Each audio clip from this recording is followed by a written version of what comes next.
Good morning and welcome back once again to WKNI TV 25. We have the Honorable Mayor Robert Williamson. Honorable. Don't they say Your Honor? Some.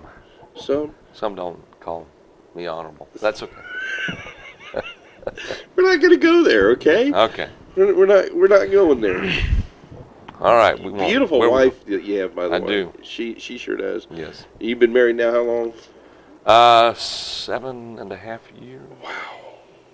I remember when you were single and we were trying to get you married off to just right. Any takers. Yeah.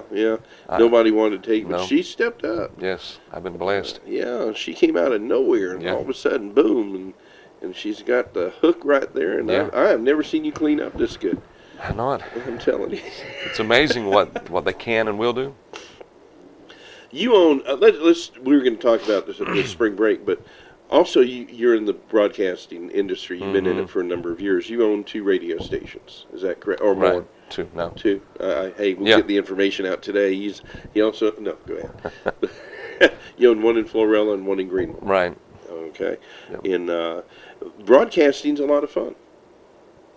Yeah.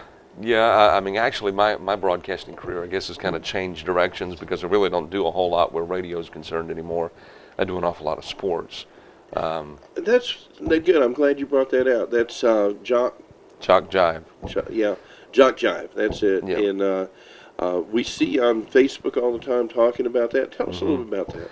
Well, it started out actually as a way to extend the coverage area of the radio station. You know, AMs, you know how they are, pretty puny sometimes, especially at night. So I thought, well, I'll counter it by going online. That way we can reach the world. As it turns out, we went added video, multiple camera. I mean, it's basically an online television broadcast. And then about 3 or 4 months ago went HD with one of our crews. I got a couple of crews. And, we cover, you name it. We just got through the Gulf South Conference up in Birmingham, the Georgia Collegiate Athletic Association Championship over in Swainsboro, Georgia. We go to Dallas tomorrow, I think it is, or Wednesday, tomorrow. And it starts Wednesday. We do the SWAC conference, their quarter and semifinals. We do all the NJCAA national championships. So it's been extremely busy. Wow. I remember when you just started that. Yeah. And it was like, hey, we're covering Florala football. Yeah, and that's where it started. Yeah. But it has exploded. Wow. Maybe you do video too? Yeah. Well, we need to talk to you about, doing some of that here. We can do that. But anyhow, going back to the city of Florala, which is your number one primary responsibility, and I'm not saying that in jest. Right. You take it very seriously. A lot of mayors in small communities say it's a part-time job. For you, with Jock Jive going on, the mayor of Florala is still your primary full-time job. Oh, yeah. There are many times that I either drive or fly back to be at council meetings or to be at very specific city-related functions. But, it's kind of it's a full-time job with part-time. I don't even know if it qualifies for part-time pay. But that's not what I think most people, especially at this level, do not get in it for the funds. It is for trying to improve your community. Wow. Well, Mayor, we appreciate you coming on and sharing all this with us and our viewers. But let's talk about one of the most, I would consider possibly one of the most prosperous times of the year for your community, and that is spring break. How's it looking this year, and are you ready? Oh, we're always ready for an influx of traffic. There will be a massive flow of traffic. We're ready. We want them not only to pass through on the way to the beach, we want them to stop at the lake, and we haven't mentioned the lake, which is we're going there. The largest largest natural lake in the state of Alabama. It's a gorgeous lake, and we are trying to draw attention to those travelers that are coming through a block off the lake, many of whom probably don't even look to their right, and see the lake. So we're trying to grab their attention and get them to pull off and check out Lake Jackson, which has got some great history with it as well. It does, and again, folks, most of us that are from around here or been around here for a number of years know that lake is a huge asset to the community, especially during the summer. We go down there. The grandbaby's been down there many times. Just a lot of activity. There's a new state building on there now. Right. That finally got completed. There was a lot of I hate to use the word controversy. There's some delays on it, and finally complete, and everything's there. Public bathrooms, all that's there now, and at a time when it's very profitable for the community as well. One of the things that was shared with me on my last visit down there was that the mayor has this thing about flashing lights. No, you're talking about the lights that flash, I think, Friday night at 5 and then go through Sunday at about 8 o'clock, I guess it is, something like that. Well, I can't say that the flashing lights are the best solution, but they are a solution. We always like to pass the buck, the DOT and the city, kind of pass it back and forth. Oh, that's the DOT's issue. And the DOT probably says that's the city's they say issue. It's you. Well, I did contact the Alabama Department of Transportation, and what I asked them was for a better flow of traffic through the city. We had traffic backed up as much as 2 or 3 miles. When you're on 331 and you've got traffic backed all the way up to the curve section where you go to the airport, or if you're coming into town from the east side headed west and you've got traffic backed all the way up to the hospital, that's not a good scenario. So there was a couple of issues at play. One was, of course, we wanted the traffic flow to be good.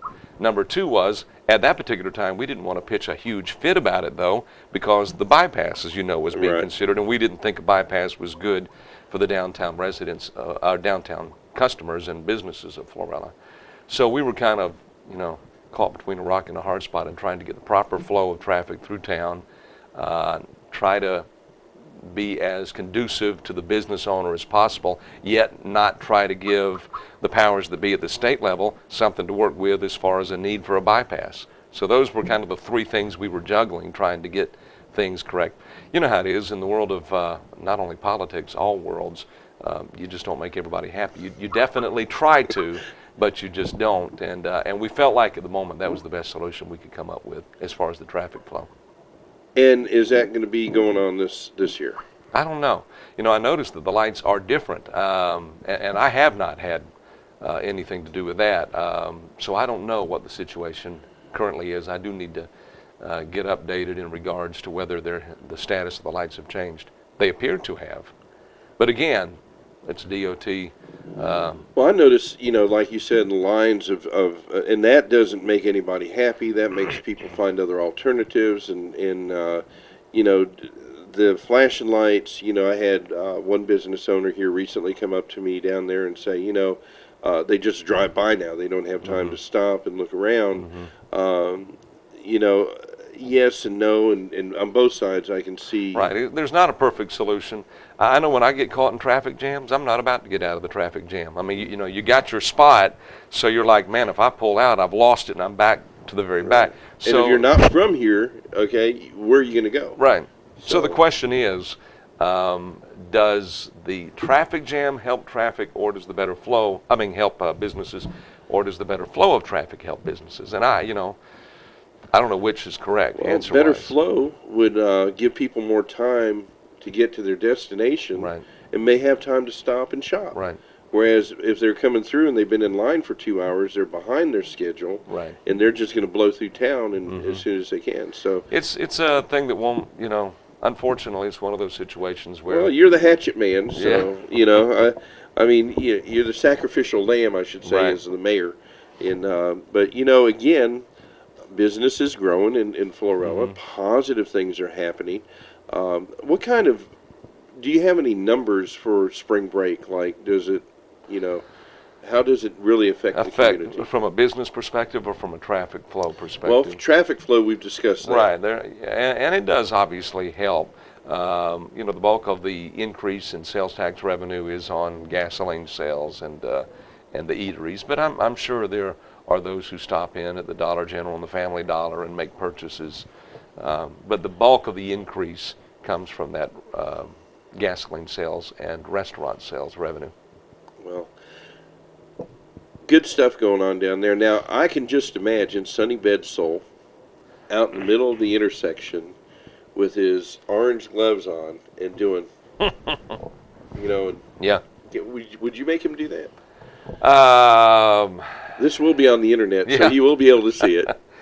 Sonny, I rely on all of my department heads to know exactly what thing to do or what maneuver to make or what service to offer to improve, in this particular case, the flow of traffic. So if Sonny felt like it was best to get out there and he'll hinder do the traffic. routine, I'm telling you, Yeah. he will hinder traffic because he'll be one of them fancy guys going Yeah. like this, and you'll do it right. He'll get it done. Yeah, Yeah, yeah, but he'll have fun with it too. If you're a motorist, you will do as instructed. Oh yeah. Excuse me. We're going to take a quick break. Come right back with you. Talk about the future of Florala. All right. How's that? Sounds good. All right. And what's my line again? Keep it real. Keep it real. Keep God in it. We'll be back with more right after this. God bless you. We love you.